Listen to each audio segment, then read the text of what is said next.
Bismillahirrahmanirrahim.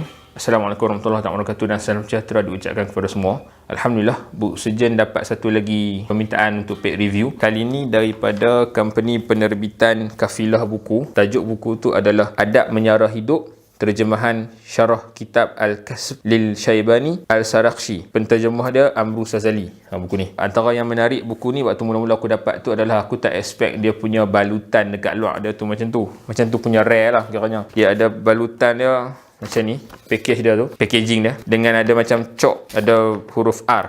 Aku tak expect lah aku akan dapat macam ni punya packaging, which is rare, unik, dan aku simpan sampai lah ni. Okay, anyhow, video ni akan dibahagikan kepada dua bahagian. Satu bahagian aku akan bagi tahu benda-benda yang aku rasa positif tentang buku ni, dan satu bahagian lagi aku akan letak macam biasa kritikan terhadap buku ni yang aku rasa relevan dan aku rasa perlu diutarakan. Okey, Adab Menyara Hidup. Okey, ni aku cerita pasal first impression. Sebelum aku terima buku ni, memang terngiang-ngiang dalam minda aku tentang satu hadis riwayat Tirmizi, tentang hadis yang cerita pasal tak berganjak kaki anak Adam pada hari kiamat, melainkan akan ditanyakan kepada dia beberapa soalan tentang masa muda, ilmu dia, harta dia dari mana dia dapat dan ke mana dia habiskan, benda-benda tu.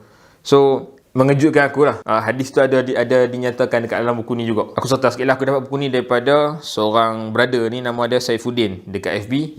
Dia PM page Bu Sejen, dan kami berbincang dan lepas tu dia dia pun hantar. Antara sebab kenapa aku seronok nak baca buku ni, aku excited aku nak review buku ni adalah sebab tak tahulah, ni personally untuk aku lah. Aku rasa macam isu suami tak bekerja, suami tak menyediakan nafkah untuk isteri, suami tak buat kerja ataupun buat tugas sebagai seorang suami, tu isu tu daripada dulu aku duk dengar sampai lah ni. So aku rasa macam mungkin kena ada pendekatan ilmiah ke apa benda ke yang untuk aku baca pasal isu ni. Macam mana agama Islam ni menitik beratkan suruh cari nafkah, sara hidup, dan benda tu tak berdosa pun sebenarnya. Yang tu punca dia. Yang tu antara punca yang besar kenapa aku sangat excited aku nak baca buku ni, dan aku sangat excited untuk aku review buku ni kepada hangpa semua, insya-Allah. Daripada buku ni aku belajar apa itu imlak. Aku tak tahu lah dia imlak ke imlak ke kan, tapi pada muka surat 9, dia kata Imam Al-Sarakhsi rahimahullah dikatakan telah dipenjara selama 14 tahun disebabkan nasihat beliau kepada pemerintah kota Auzjan pada masa itu, iaitu Khakan Hasan, apabila pemerintah ini mengahwini seorang hamba sebelum tamat tempoh iddah. Dari dalam penjara, beliau telah menghasilkan karya-karya yang luar biasa yang menjadi rujukan sehingga hari ini, disebabkan beliau terus berhubung dengan para muridnya untuk mengajarkan ilmu fiqh secara imlak. Imlak ni aku carilah, maksud dia sebut cerita orang lain salin.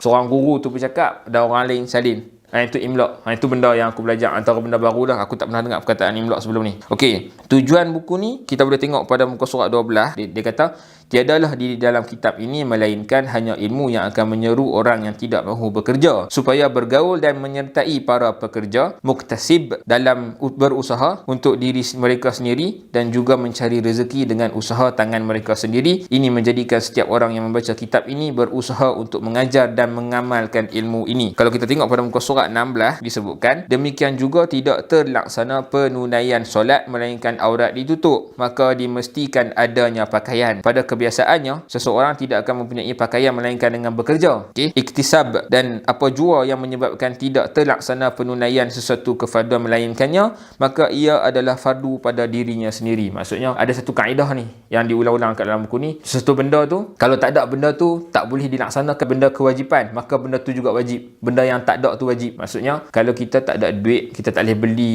pakaian untuk tutup aurat kita, yang mana tutup aurat itu adalah wajib. Jadi kita tak ada duit, maka ada duit tu wajib. Macam kita nak semayang, ambil wuduk sunat, tapi kalau tak ada wuduk kita tak boleh semayang. Kita tak boleh semayang tu semayang fardu lah. Maksudnya kalau kita nak semayang fardu, menjadi kewajipan untuk kita ambil air semayang, ambil wuduk.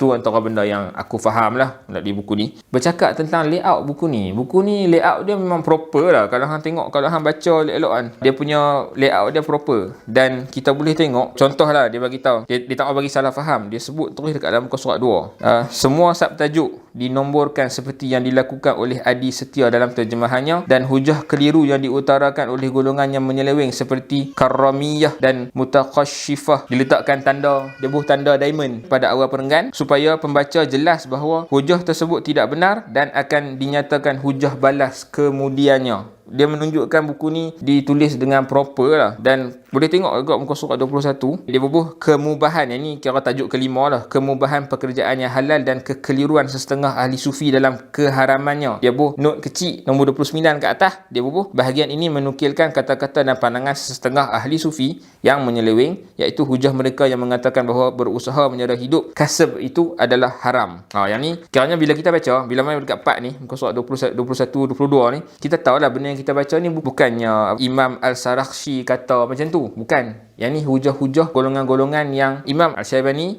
melawan. Maksudnya Imam Syaibani melawan hujah-hujah tu. So kita tak katalah hujah-hujah yang macam ni dibawa oleh penulis kitab ni ataupun orang yang mengajak kitab ni. Kita tak katalah macam tu, kan? Dia macam dia nak elakkan salah faham. Antara premis yang mantap dalam buku ni adalah pada muka surat 27. Dia kata, sesungguhnya para nabi alaihissalam dalam hal ini tidak sama dengan orang selain mereka. Mereka diutuskan untuk melakukan dakwah, mengajak manusia kepada agama yang benar, din al-haq, dan menerangkannya kepada mereka. Maka para nabi disibukkan dengan tujuan mereka diutuskan, dan mereka tidak menyibukkan diri seluruhnya untuk bekerja kasab seperti ini. Namun mereka bekerja pada sebahagian waktu demi menjelaskan kepada manusia bahawa ia termasuk perkara yang patut dilakukan oleh seseorang itu, dan perkara tersebut tidak menafikan tawakal kepada Allah seperti mana yang disangka oleh puak-puak yang jahil itu. Nabi-nabi bekerja, kan? Nabi-nabi adalah contoh yang paling baik. The best example dalam dunia ni adalah para nabi. Jadi para nabi juga bekerja. Nabi Muhammad SAW juga bekerja. Jadi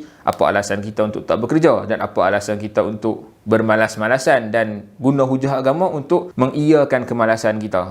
Yang tu antara bagi aku premis yang sangat-sangat mantap lah. Bagi aku juga poin paling padu dalam buku ni adalah pada muka surat 32. Dia sebut kat sini, dia kata yang amat menghairankan kita ialah kaum sufi tersebut tidak pula menegah diri daripada menerima makanan yang diberikan oleh orang lain yang bekerja dengan usaha tangan mereka sendiri, dan juga memperolehi keuntungan daripada perniagaan mereka. Walaupun kaum sufi ini mengetahui keadaan demikian, jikalau bekerja iktisab itu haram, maka harta yang diperoleh daripadanya juga haram untuk diambil, kerana apa yang menjadikan sesuatu itu haram adalah haram jua.